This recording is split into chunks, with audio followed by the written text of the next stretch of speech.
Hi, I'm Charlie Melcher. I'm the founder and director of the Future of Storytelling, and I'd like to welcome you to the first FoST podcast. We're launching this program at a crucial moment when the role of stories and how they connect us has taken on an urgent importance. When I founded the Future of Storytelling back in 2012, the world looked a lot different than it does today.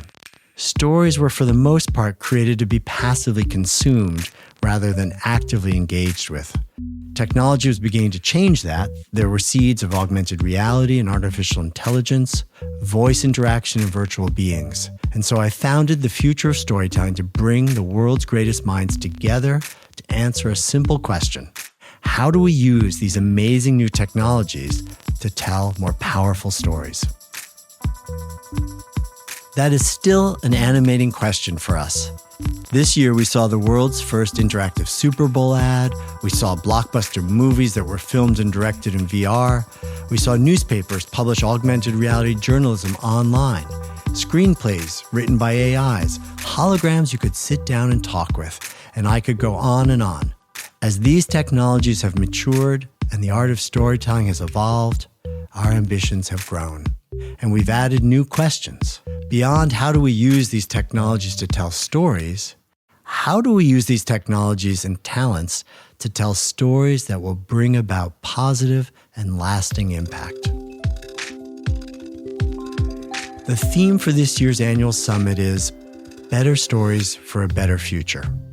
Over the course of this podcast, we'll explore that theme, beginning today with Angela Ahrendts. Angela's a longtime FoST collaborator who first joined our FoST Summit in 2013 and is one of our most popular and beloved speakers. A visionary CEO, she led Burberry through a period of massive growth, nearly quadrupling its revenue over the course of her 8-year tenure.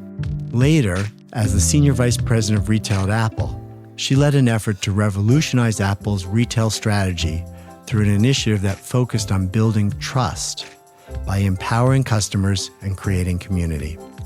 Trust and community. This brings us back to the present moment. One of Angela's motivations was to address what she understood to be the number one public health issue in America, that is isolation and loneliness.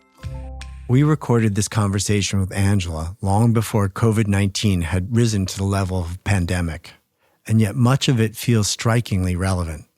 Now, between work closures, quarantines, social distancing, people are going to be spending a lot more time alone, which is why we hope this podcast is timely and of value.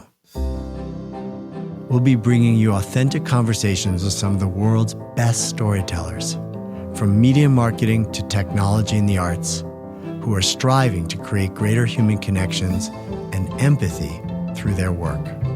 This is our FoST community, gathered together over years of our summit, people who have spoken, attended, led workshops, and we want to invite you to be a part of it.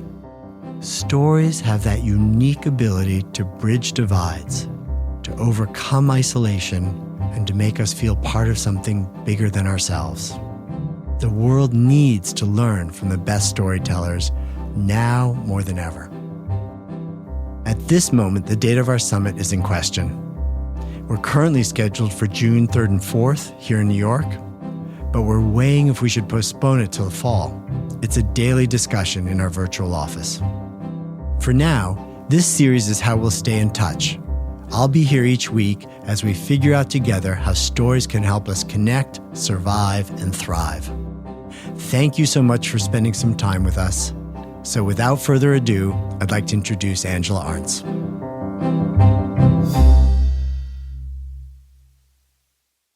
Welcome, Angela. Thank you. Thank you, Charlie. What an incredible honor to be the honor is the first in what's going to be a great series, I think. The honor is all ours. So, Angela, you were the CEO of Burberry from, what was that, 2005 till 2006 till about 2000 and, yikes, 14. 9 years, right? Yeah, 14. Almost 9. And I recall that when you joined that company, the valuation was about £2 billion. And I think it was in the first 5 years that you about doubled that to $4 billion. And then by the time you left, it had almost doubled again to over 7 billion. That's pretty remarkable results. Because of those incredible results, you were written up all over the place as literally one of the most important and successful female business executives in the world. And I wanted to ask you, I've always wanted to ask you, does that make you proud or annoyed as hell to be referred to as a female business executive when you were literally one of the most successful, period? Wow. Great big first question. It's funny, Charlie. I don't get mad because I don't read most of it. People will send me things and I'll read the headline and then I file it. But luckily, I didn't let it impact me back then. I just stayed focused on what I needed to do, doing the best job that I could. Then you went on to Apple and you became the senior vice president of retail and online stores. You were there for about 5 years. You just recently left. I'd love to ask you, what are you most proud of that you did while you were at Apple? I went into Apple with a very strong mission and purpose. It's funny, people would ask about the job, and I'd say, I don't really think it's a job. I think it's a calling. When I started at Apple, I didn't speak the language at all. And so I very quickly realized I'd have to kind of tweak the way I talked about things so that everyone else would kind of understand. And so we went on very early on talking about that maybe the store is the largest product that Apple makes, right? The watch is the smallest and the phone and et cetera. But if you recall, about 6 years ago, you would walk into the store and it was all about hardware or getting something fixed at the Genius Bar, et cetera. But no one talked to you about Apple Music. There were no classes to teach you how to write lyrics or Apple owns GarageBand, how to create music, if you will. There were no coding classes teaching you how to develop an app or how to, just reskill, if you will. And so all we tried to do was connect the dots. This is what you're doing on your product. If we're the largest product, then what's our take on how we should be using those same assets, if you will? And there was a tremendous amount that went into developing that. Yes, connecting, but there was a lot of outside research that went into. So tell me about that. Did you engage some consultants or other sources to get data? Yeah, we did. As we were doing all of the internal crowdsourcing, we also reached out to a couple of big consulting firms. And we asked them what were going to be the most important or the largest things impacting society over the course of the next 10 years. And so they pulled a lot of data coming out of Davos, coming out of, different research, et cetera. Both of them were saying that the number one challenge in the world today is isolation. And, all the data coming from the smart consultants said that it's worse than obesity. It's worse than smoking. It can take, years off of your life, et cetera. Can you just explain that for a second so that people understand it? This is one of the largest health challenges that we face. It's isolation, loneliness. Yeah. And the first thing people will say, it's technology. It has nothing to do with technology. If anything, technology has helped offset it a bit by having people feel connected. It has to do with we've become a real smart society, so we're having fewer children. Those children were born in suburbia. They're now moving into the Nashvilles, the Austins, right? They want to go into where the energy is. And the divorce rates of people over 50 are the highest they've ever been. And I can keep going, but you have all these different factors. So that was one thing. And we said, how could we help? How could we encourage connection, if you will? How could we introduce people to one another when they were coming in to attend a Today at Apple session? I know another one of those factors that leads to a sense of isolation and loneliness is the disintegration of certain kind of community activities. The old, we're bowling alone, no more church picnics, those kinds of things. Even the town center doesn't gather people in the way it used to. Was that all part of your thinking when it comes to the stores? Absolutely. Yeah. Absolutely. Yeah. No, like you said, no community hub. Right. I think there's the high school, the ball games, in rural America, but absolutely there were the local infrastructure for gathering places. And we quickly came up with the tagline, encourage connection. Our job was to introduce people to one another. So it's not a coincidence. If you attend any Today at Apple session, the first thing they do is introduce themselves. They make everyone around introduce themselves. And it's funny because there'll be people who follow each other on Instagram or didn't even realize they live down the street from one another. And it's a very soft, but it's a very intentional thing that we were doing to just help. And I've heard you describe the redesign of the stores as community centers or town squares. Yeah. Can you talk us a little more about how you thought about the redesign of the stores? Yeah, absolutely. Because again, once you have all of this data then and you say, we have a purpose, we're a big company and we can play a role in helping however little it is. And no one company can solve every problem, but maybe there's a way we can partner, with local government officials and the program that we create. And the way we always look at it, because Apple is for everyone. So we always said we're a gathering place where everyone is welcome. And that meant young kids coming in to, take classes maybe they couldn't get in school, or all ages. And then how do you make that experience come to life? And we said once we reimagined the experience, we then redesigned the store to support the experience. So what I love about this is that you're suggesting that the role was not just to sell things to your customers, but actually to empower them, to enable them on their own journey of creativity and expression. I never had the honor of meeting Steve Jobs, but the team members just were carrying on his legacy. And they would always say that Steve told us when we opened the store that our job was to enrich lives. And they were always to do it through the lens of education by sharing with the customer something they didn't know. I think it's a brilliant approach. I mean, for one, you're using the physical bricks and mortar in a way that you can't replicate easily in the digital space, right? You're building community, you're teaching classes, you're filling in certain needs that society has. I mean, we all know how much the funding for arts education's been cut, for example. And the fact that it's sort of a democratized space, right? Anybody can come into that store and take those classes. What was your hope as people took classes today at Apple, and there were sort of levels that they could advance through? What is your understanding about the goals of people who are taking those classes?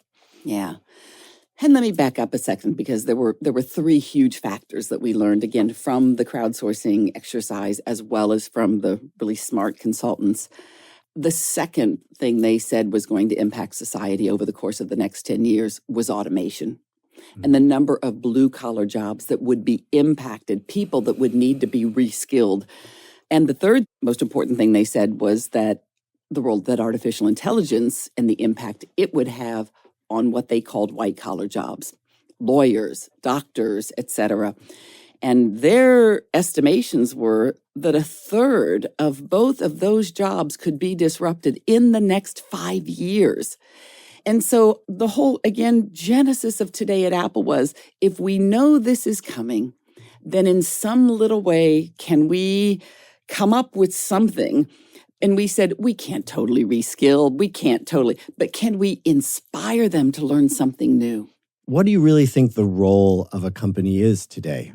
I think as an executive, everyone has a responsibility. What role can you play? What role can your company play? And I think that you can do it in partnership with local governments. That's what we tried to do at Apple. We're going to make an investment.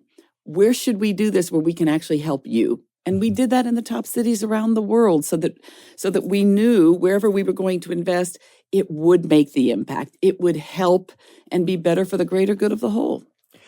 This idea of authentic relationship with customers. I know you. We've had the pleasure of becoming friends for some years now. One of the things that I'm always so struck when you and I sit down to speak is how emotionally available, how honest, how authentic as a human being you are. That's authentic. That's really who you are. And that comes through in your approach to business. I'm curious, when you think about how companies traditionally talk with their customers, speak with their customers, how have you done that differently because of this desire to be authentic? You don't overthink these things, right? You are who you are, and you're wired like you are. And I'm from a large family. I'm one of six, and there's 6 of us in 7 years, and there's 5 girls. And it's funny because they would call you out if you were anything but authentic, right? And my parents were always the same way. So I think you also learn at a young age as you're entering business, et cetera, you're exposed to so many people. And you learn why you respond to certain people in a certain way and why certain people inspire you. And it's probably, my father sitting here ringing in my mind as well, but my father was incredibly well-read and very philosophical. And he would quote Aristotle and different people. And he would always say, to thine own self be true, right? Be the best version of yourself. And so I didn't try to be anything that I wasn't. I connected with people who were true, who I innately trusted, who had high integrity, were very honest. I didn't want to become something else. I wanted to become the best version of me. I've learned that if I look you in the eyes, the more quickly we connect and the more quickly we trust one another, the greater the things we can achieve together. And I think trust will become the greatest global currency. And I think we're going to have to go back to looking people in the eyes. Voices, everything else with AI, you won't know if it's real or it's not. We do what we measure, right? So if we don't have any way to track the contributions that companies can make, the investing in the people and their communities, then we won't do it. Then we don't have any way to know whether we're doing a good job or even to care. But it becomes a box, Charlie, right? It becomes a box you tick instead of making it a part of the daily operating model of every company. It reminds me a little bit of Bhutan, the country that instead of having gross domestic product as an indicator, has a gross happiness metric. Yes. And where's that? Why don't we have that as our goal for our country? You know, everybody remembers the road sign that Steve put up at the keynote, right? Technology and liberal arts. And it was so brilliant, but it was really his quote that has just lived on underneath that. And it's funny to me that he got it so many years ago because he said, technology alone is not enough. It's technology when married with the liberal arts, married with humanity is what will impact lives and make our hearts sing. His quote was quite profound. And I remember reading it very early on coming into Apple. And when we talk about balance, we were all about technology. But he told us, he told the world there was this whole other side and it needed to become one. And I think his products were doing that, maybe just not the largest product. Yeah, he's a huge inspiration for so many of us. Certainly at the Future of Storytelling, we think a lot about this, about the role that human-centric experience and the power of stories to move us and to change us and just getting that balance between left and right brain. I know that you're somebody who considers herself a 50-50, can analyze a spreadsheet, but also can really be an empathetic storyteller or connector. How do you think that companies can get more in balance? So much of them are either driven by engineering or driven by analytics, MBA sort of thinking, and they need to celebrate this human component. How do we readjust that in the corporate world? It's a really great question. And I think the timing of asking it, Charlie, especially with everything that we know is coming, because if you are too off balance, if you are purely operationally run and financially driven, et cetera, you will not have the creative teams with the instinctive gifts to look around corners. And I'm talking 3-5 years out and to know what's coming. Again, every human is born with tremendous instincts. And, and some can see further out than others, et cetera. But I think for companies to get back on balance, having people who can feel and see and they just know where things are inevitably going, you won't win this next race that's about to happen without that. And that will be the only way I think that humans will be able to compete against the intelligence that we're so smartly creating. I think we're going to have to go back to it. And I think even more importantly, you have to trust it. You're concerned about AI and the way it's going to enable amazing things, but it's also going to really shift things. And what I hear you saying is that the counterbalance to artificial intelligence is emotional intelligence. It's that ability to interact with people, to have feelings, to have a high, what they call the EQ, to sort of be able to read the interaction with people and have honest connections and sincere connections and trust. And so maybe we have to lean more into our EQ education. Yeah, maybe we have to help create a curriculum on it. I love how when you went out there to think about what you should do at Apple, you started by coming from the bottom up instead of trying to go from the top down. Can you tell us a little more how you did that and why? I've never been a great top-down executive. I think I'm just too curious, or it's my big family and my tight-knit community, but I love to listen and I love to hear.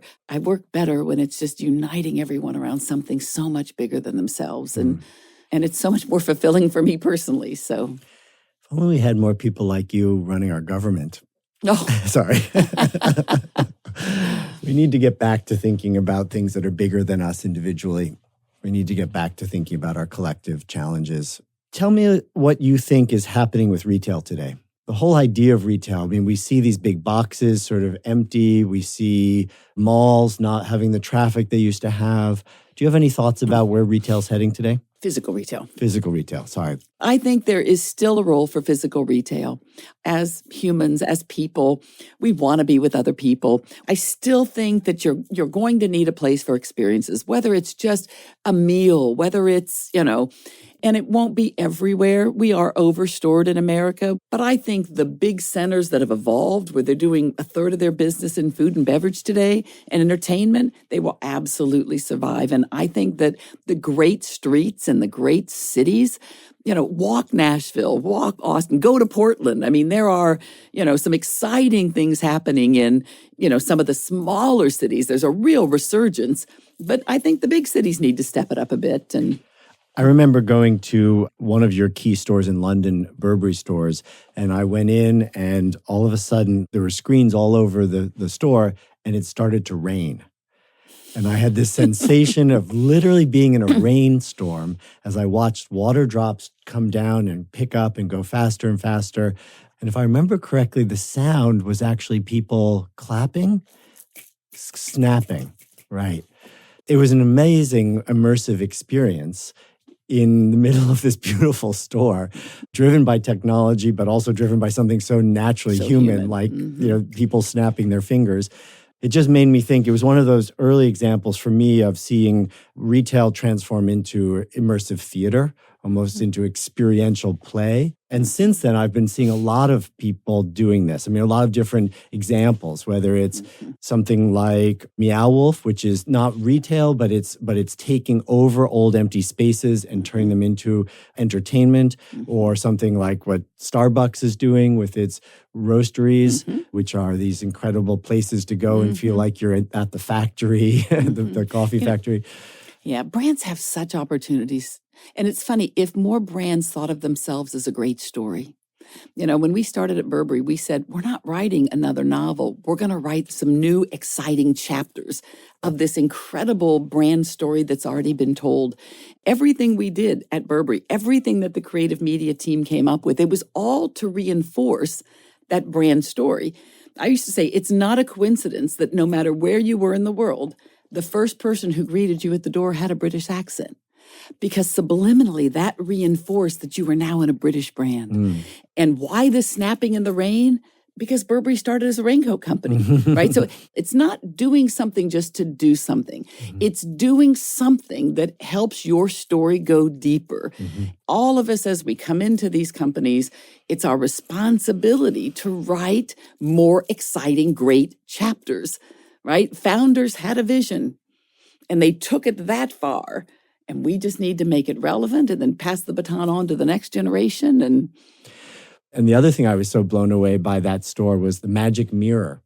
When I would pick up a raincoat and go into the changing room, stand in front of the mirror, it would recognize the coat or the bag, and then it would start to sort of tell me a story about that object. Yeah. And that felt like almost truly like magical, like a Disney mirror, from a movie, but using technology to create a story about the products. To give it more purpose and more meaning, right? Yeah. So you could see where it was made and, who touched it. And again, that was a lot of years ago, Charlie. I know, it's a long time ago, isn't that? That's proof that a great team dreaming and working together, what they can achieve, even before the technology could enable it. I mean, it was really, we were pushing and fighting and working with the top of organizations in order to make that happen. And it's relatively easy today. Yeah. I really do believe that the global flagship retail stores for Apple now are this opportunity to come live the brand. I think you're doing exactly the same thing that you did at Burberry with the experience walking into an Apple store. The difference is the brand stands for different things. I mean, I'm not trying on a piece of clothing, but I am being empowered by Apple to learn more about photography or music or app development. And again, I always say, just It should be a natural extension of what you're doing on your smallest products, but you do it very differently on your larger product, which is your retail store. Angela, I can't thank you enough for coming and being part of this today. As always, it's such a delight to have the opportunity to chat with you.